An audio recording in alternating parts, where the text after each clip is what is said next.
میں آپ کے ساتھ آج ایک آیت کے بارے میں کچھ ایسا شیئر کروں گی جسے پڑھنے کے بعد میرا ایمان اور زیادہ مضبوط ہو گیا۔ میں سورہ بقرہ کی تلاوت کر رہی تھی کہ اچانک میری نظر سے ایک آیت گزری جس کا ترجمہ کچھ یوں تھا: تم مجھے یاد کرو، میں تمہیں یاد کروں گا۔ جب ترجمہ پڑھا میں نے تو دل نے چاہا کیوں نہ اس کی تفسیر پڑھی جائے۔ یہ خیال مجھے آج پہلی بار آیا، ورنہ عام طور پر میں قرآن پاک کی صرف تلاوت ہی کرتی ہوں۔ تفسیر کھولی اور پڑھ کر دیکھا تو رونگٹے کھڑے ہو گئے۔ ایسا لگا کہ میں دنیا میں اکیلی ہوں۔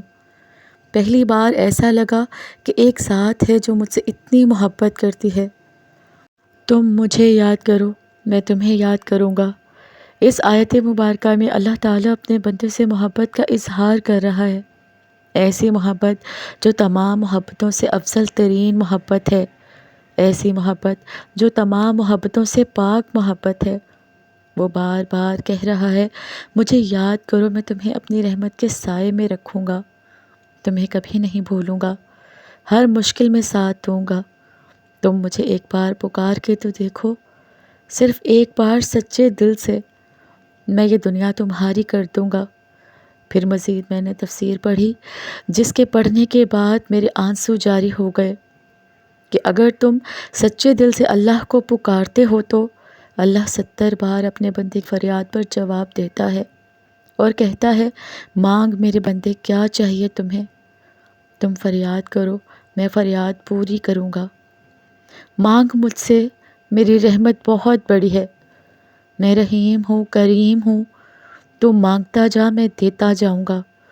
تو مانگتے تھک جائے گا، میں دیتا نہیں تھکوں گا۔ سبحان اللہ، میرا اللہ تعالیٰ کتنا عظیم ہے۔ اور اللہ پر یقین کا سفر انسان کو تھکنے نہیں دیتا۔ کسی مقام پر تھکاوٹ محسوس ہونے لگے تو کچھ ایسا ضرور ہو جاتا ہے جس سے انسان کا یقین پہلے سے بھی زیادہ مضبوط ہونے لگتا ہے۔ جیسے میرے سامنے یہ سورہ بقرہ کی آیت آنے کے بعد میرا ایمان اور مضبوط ہو گیا۔ یہی یقین اس کو پریشان نہیں ہونے دیتا۔ اس کا نتیجہ یہ نکلتا ہے، یہ یقین انسان کو اللہ کی پہچان کرا دیتا ہے، پھر اس کو رب کے رازوں اور حکمتوں کی سمجھ آنے لگتی ہے کہ جو اللہ تعالیٰ کرتا ہے نا، وہ بہت بہتر ہوتا ہے۔ آپ کا یقین اور آپ کی دعائیں ہی آپ کے حالات بدلتی ہیں، یقین جانیے۔ اور جب اللہ تعالیٰ آپ کو خود سے رجوع کرنے کی توفیق دیتا ہے نا، تب وہ قبولیت کو آپ کی تمام دعاؤں کا مقدر بنا دیتا ہے۔ جب آپ کی ہر کوشش ناکام ہو جاتی ہے نا، تب آپ کی دعائیں ہی آپ کو ان چیزوں تک لے کر جاتی ہیں جن تک پہنچنے کا آپ نے کبھی تصور بھی نہیں کیا ہوتا۔ پھر آپ کی دعائیں کن سے فایا کن تک کا سفر لمحوں میں طے کرتی ہیں۔ پھر اس سے مایوس کیوں ہونا جس کے علم کے بغیر ایک پتا بھی نہیں ہل سکتا، جس کے ایک حکم پر کائنات بنا دی گئی اور ایک ہی حکم پر ختم کر دی جائے گی۔ مایوس تو وہ ہوتے ہیں نا جن کے پاس اللہ تعالیٰ نہیں ہوتا۔ ہمارے پاس تو اللہ تعالیٰ ہے نا، یعنی بادشاہوں کا بادشاہ، یعنی آپ کا آخری اور واحد مددگار اللہ تعالیٰ، جس کا ایک حکم دہکتی ہوئی آگ کو ٹھنڈا کر دیتا ہے، جس کے ایک اشارے پر سمندر خود بخود 2 حصوں میں تقسیم ہو کر ہموار راستے بنا دیتا ہے۔ بس آپ صبر کرو اور اس سے مانگو، جس سے مانگ کر کبھی کوئی خالی ہاتھ نہیں رہا۔ بس ایک اللہ تعالیٰ ہی تو ہے جو آپ کو سب کچھ دے سکتا ہے، جو فرش سے عرش تک ایک ہی اشارے پہ سب کچھ بدل سکتا ہے۔ زندگی تو مسلسل ایک سفر کا نام ہے، ایک سفر ختم ہوتا ہے تو دوسرے کا آغاز ہو جاتا ہے۔ کبھی سفر سکون اور اطمینان سے سرشار ہوتا ہے تو کبھی خوف اور ڈر سے بھرا ہوا، تکلیفوں سے بھرا ہوا، کبھی خوشیوں اور راحتوں سے دامن بھر جاتا ہے، اور کبھی کبھار تکلیفیں اور پریشانیاں گھیر لیتی ہیں۔ زندگی تو اسی طرح اپنا رخ بدلتی رہتی ہے، لیکن اصل سوال یہ آتا ہے کہ بے نام سی بے سکونی گھیرے رہتی ہے، آنکھیں بس نم رہتی ہیں۔ یاد رکھیں، آپ تھک چکے ہیں نا، پر آپ کا اللہ تعالیٰ کبھی نہیں تھکتا۔ آپ کچھ نہیں کر سکتے ہیں، پر آپ کا رب سب کچھ کر سکتا ہے۔ یہ جو اندھیرا ہے نا، وہ اللہ تعالیٰ اس کو روشنی بنانے پر قادر ہے۔ ہر تکلیف رحمت کا مرہم لے کر آتی ہے، اور ہر اندھیرا روشنی لے کر آتا ہے، اور بے شک ہر مشکل آسانی لاتی ہے۔ زندگی ایک جیسی نہیں رہتی کبھی۔ آج کچھ نہیں ہے، کل سب کچھ ہوگا۔ صرف اپنے اللہ تعالیٰ پر یقین رکھیں۔ اگر کبھی زندگی میں ایسی تکلیفوں سے گزریں جن کا کبھی گمان بھی نہیں کیا ہوتا آپ نے، تو اطمینان رکھیے گا کہ اللہ تعالیٰ آپ کو راحتیں بھی ایسی ہی عطا کرے گا جن کا کبھی آپ نے خیال بھی نہیں کیا ہوگا۔ ایک دن زندگی میں ایسا ضرور آئے گا جب آپ ان دکھوں اور مشکلوں کو سوچ کر مسکرایا کریں گے جن کی وجہ سے آپ پوری پوری راتوں میں بیٹھ کر روتے ہوتے تھے۔ اپنے اللہ پر یقین رکھیں، وہ آپ کو کبھی تنہا نہیں چھوڑے گا۔ دیکھیں کہ جیسے کچھ پھول دھوپ میں کھلتے ہیں اور کچھ چھاؤں میں، اس لیے اللہ تعالیٰ بہتر جانتا ہے کہ ہمارے لیے کیا بہتر ہے، اور وہ ہمیں وہی عطا کرتا ہے۔ اور پتہ ہے، ہماری مستقل دعائیں اللہ کو ہماری تقدیر بدلنے پر راضی کر دیں، وہ دعاؤں کا رخ قبولیت کی طرف موڑ دے۔ جب اس نے قرآن میں کہہ دیا کہ تم مجھے پکارو میں دعا قبول کرنے والا ہوں، تو بات بس پختہ یقین کی ہے، اور بے شک اللہ تعالیٰ اپنے بندوں پر بہت مہربان ہے۔ آپ کو تو ابھی خبر ہی نہیں کہ اللہ پاک نے آپ کے لیے کیسے کیسے قبولیت کے ذریعے بنا رکھے ہیں۔ آپ کی یہ بے بسی ہمیشہ کے لیے نہیں ہے، آپ کے لیے تو اللہ پاک نے کن کے صلے سوچ رکھے ہیں۔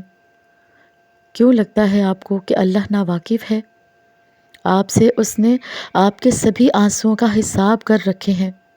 اللہ تعالیٰ واقف ہے آپ کی ہر ایک چاہ سے، تو بس بہتر وقت کے لیے اجر سنبھال رکھے ہیں نا۔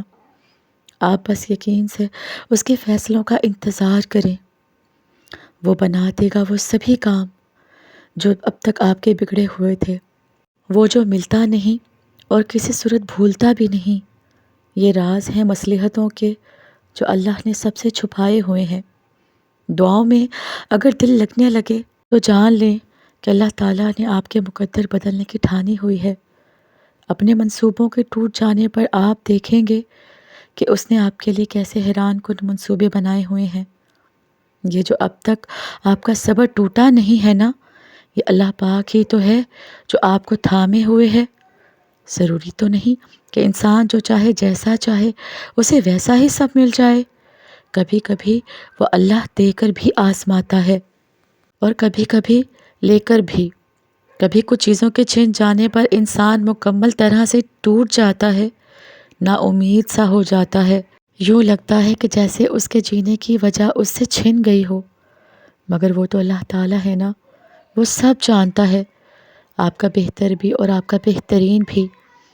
ہاں، مگر وہ وقت بہت مشکل ہوتا ہے، عمر صدیوں کی تھکاوٹ لے بیٹھتی ہے، یوں لگتا ہے کہ دل دھڑکنے کی اداکاری کر رہا ہو اور سانس چلتے رہنے کا فرض ادا کر رہی ہو، دماغ پر کسی بوجھ تلے دب گیا ہو، ایسے جیسے یوں تمام راستے ہمیں بند دکھائی دیتے ہوں۔ لیکن جب آپ سر اٹھا کر آسمان کی طرف دیکھتے ہیں نا، تو پھر یوں لگتا ہے کہ جیسے وہ اللہ تعالیٰ آپ کو ہی دیکھ رہا ہے اور آپ کو دیکھ کر مسکرا رہا ہے، اور وہ وقت بہت کٹھن ہوتا ہے، مگر اللہ تعالیٰ کے قریب کر دیتا ہے۔ دنیا خوبصورت ہے، اس کو سرسبز خوبصورت ہی رہنے دیں۔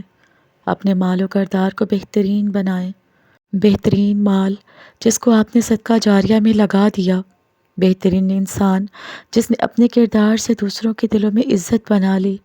کچھ ایسا کر جائیں کہ لوگ آپ کے جانے کے بعد بھی آپ کا نام بھی اور کردار بھی یاد رکھیں، آپ کے نقش قدم پر چلنا چاہیں۔ آپ کا اللہ تعالیٰ آپ سے بہت محبت کرتا ہے، لوگوں کی خاطر اس کو کبھی ناراض نہ کیا کریں۔ آپ صرف اس کی ایک مان کر دیکھیں، وہ آپ کے لیے کیسے کیسے راستے بناتا ہے، جبکہ لوگوں کی خواہشات کا پیالہ تو کبھی نہیں بھرتا۔ آپ ان کے لیے کچھ بھی کر لیں، نظر ان کو وہی آتا ہے جو آپ ان کے لیے نہیں کبھی کر پائے۔ زندگی کو اللہ کی حدود میں رہ کر گزاریں، آپ کی زندگی بہت خوبصورت ہو جائے گی، یقین جانیے۔ اللہ تعالیٰ کے لیے کچھ چھوڑ کر تو دیکھیں، اور پھر صبر کریں، وہ آپ کے صبر کے بدلے میں آپ کو بہت وقت لگائے گا یہ دنیا بھی دھوکہ ہے اور یہاں کے لوگ بھی آپ کا ہمیشہ ساتھ نہیں دیں گے۔ خود کی قدر کیجیے، خود کو جہنم سے بچائیے، لوگوں کی خاطر اللہ کے احکامات سے منہ مت موڑیے، بس اللہ تعالیٰ پر توکل کریں۔ بے شک اللہ تعالیٰ وحدہ لا شریک ہے، وہ ہر چیز پر قادر ہے، اس کی شان بہت بلند ہے۔ میری اللہ تعالیٰ سے دعا ہے کہ اللہ پاک ہم سب کو دین کے راستے پر چلنے کی توفیق عطا فرمائے۔